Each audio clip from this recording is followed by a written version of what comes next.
नमस्कार और साक्षी news network और आप सभी का स्वागत है। वाडिया समूह के स्वामित्व वाली एयरलाइन गो फर्स्ट नकदी के गंभीर संकट से जूझ रही है, जिसके चलते उसकी उड़ानें निलंबित हो गई हैं।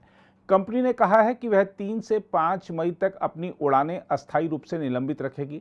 इससे पहले एयरलाइन ने 2 दिन के लिए उड़ानें निलंबित करने की घोषणा की थी। कंपनी दिवालिया होने की कगार पर है और उसकी आर्थिक हालत इसी बात से समझी जा सकती है कि उसने दिवाला समाधान के लिए आवेदन भी कर दिया है।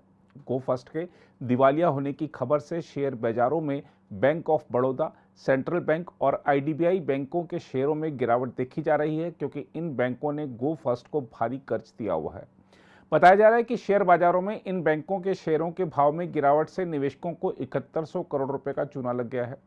गो फर्स्ट ने इस स्थिति के लिए इंजन निर्माता कंपनी प्रैट एंड विटनी को जिम्मेदार बताया है, तो वहीं कंपनी ने गो फर्स्ट की ओर से लगाए गए आरोपों को खारिज कर दिया है और उसके भुगतान संबंधी इतिहास की ओर इशारा करते हुए गो फर्स्ट को ही कटघरे में खड़ा कर दिया है।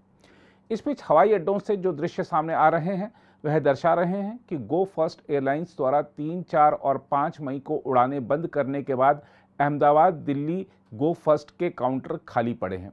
साथ ही उड़ानें रद्द होने से यात्रियों को विभिन्न शहरों में भारी परेशानी का सामना करना पड़ रहा है, क्योंकि उड़ानें रद्द होने की कोई पूर्व सूचना उन्हें नहीं दी गई थी। ऐसे में हवाई अड्डे पहुंचे यात्रियों को परेशानी का सामना करना पड़ा। मैं सुबह 3 बजे मेरठ से निकला था, मुझे अहमदाबाद जाना था। यहाँ आने के बाद मुझे पता चला कि फ्लाइट रद्द हो गई है। कौन सी फ्लाइट थी? मेरी फ्लाइट सुबह 6:10 पे थी। ये फ्लाइट है 32A क्राफ्ट गोयर। हाँ, गोयर का है। दिक्कतों का सामना करना आपका। सुबह 3 बजे उठ के मैं मेरठ से यहाँ के लिए आया हूँ और यहाँ आने के बाद मुझे जानकारी हो रही है कि फ्लाइट कैंसिल हो गई है। कोई ठीक से बताने के लिए भी तैयार नहीं है। तो ऐसी स्थिति में इतनी परेशानियां हो रही हैं, इतने जरूरी काम थे हमारे, वो सारे के सारे रुक गए। फ्लाइट वालों को कम से कम सोचना चाहिए। सारे पैसेंजर्स परेशान हैं। जो पेमेंट दी थी उसके बारे में भी कोई जानकारी नहीं, किसी ने कोई जानकारी नहीं दी। कोई संतोषजनक जवाब देने के लिए तैयार नहीं है। फ्लाइट भी कब होगी, क्या होगा, कोई जवाब देने के लिए तैयार नहीं है। अब आप वापस लौट रहे हैं? अब मैं वापस लौट रहा हूँ, क्या करूँ। मुझे वहाँ यूनिवर्सिटी में जाना था, अंबेडकर ओपन यूनिवर्सिटी में, इसलिए मुझे वापस लौटना पड़ रहा है। मेरे सारे जरूरी काम रुक गए हैं। हमने पूरा मुश्किल से एक हॉलिडे प्लान किया था लेह के लिए विद फैमिली, और सारे टिकट्स बुक कर लिए थे, होटल्स बुक कर लिए थे। आज वेडनेसडे 3 मई से लेके 8 मई तक के लिए जाने की फ्लाइट हमारी गोएयर के साथ थी और आने की फ्लाइट हमारी स्पाइस जेट के साथ थी। अभी ये हाइट इसमें ये है कि 3rd को जब हम जा रहे हैं तो गोएयर कह रहा है कि मेरी फ्लाइट चल नहीं रही है और आपको अगर लेना है तो आप पूरा रिफंड ले लो, we don't care. Make my trip कह रहा है कि मेरी साइड चल नहीं रही है, हम और हम आपका स्पाइस जेट वाला कह रहा है कि हम आपकी पूरी पेनल्टी काटेंगे।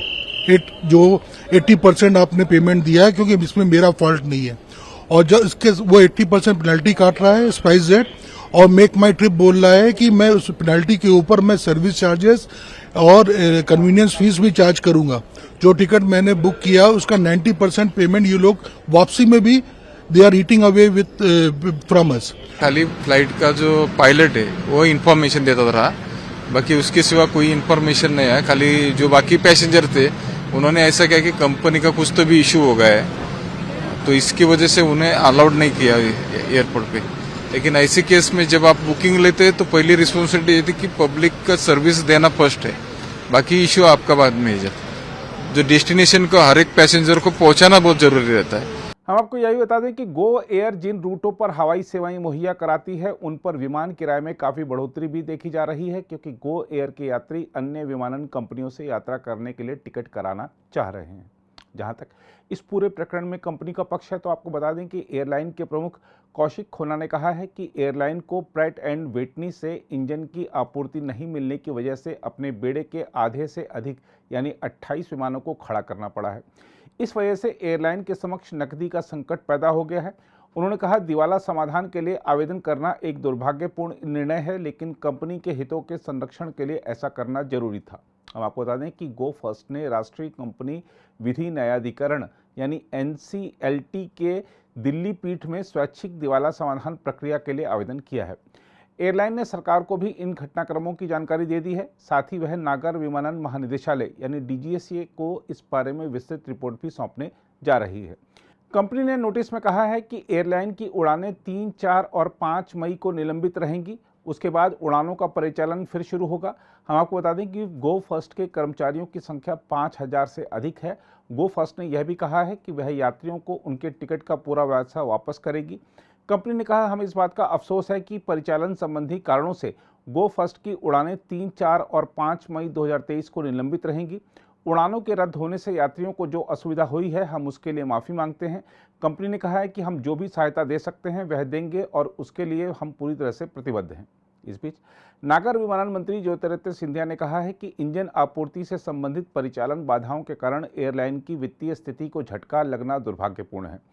एयरलाइन के ऋण शोधन समाधान कार्यवाही के लिए स्वैच्छिक आवेदन देने को देखते हुए सिंधिया ने कहा, यह बेहतर होगा कि न्यायिक प्रक्रिया का इंतजार किया जाए। सिंधिया ने एक बयान में कहा, गो फर्स्ट को इंजन के संदर्भ में आपूर्ति से जुड़ी समस्याओं का सामना करना पड़ रहा है। सरकार हर संभव तरीके से एयरलाइन की मदद कर रही थी। मामले को संबंधित पक्षों के साथ उठाया भी गया है। उन्होंने कहा कि परिचालन संबंधी बाधाओं के कारण एयरलाइन की वित्तीय स्थिति को झटका लगना दुर्भाग्यपूर्ण है। सिंधिया ने यह भी कहा कि नागर विमानन महानिदेशालय ने कुछ उड़ानों को अचानक से निलंबित करने को लेकर कंपनी को नोटिस जारी किया है। उन्होंने कहा कि यात्रियों के लिए वैकल्पिक यात्रा व्यवस्था करना एयरलाइन का कर्तव्य है ताकि परेशानी कम से कम हो।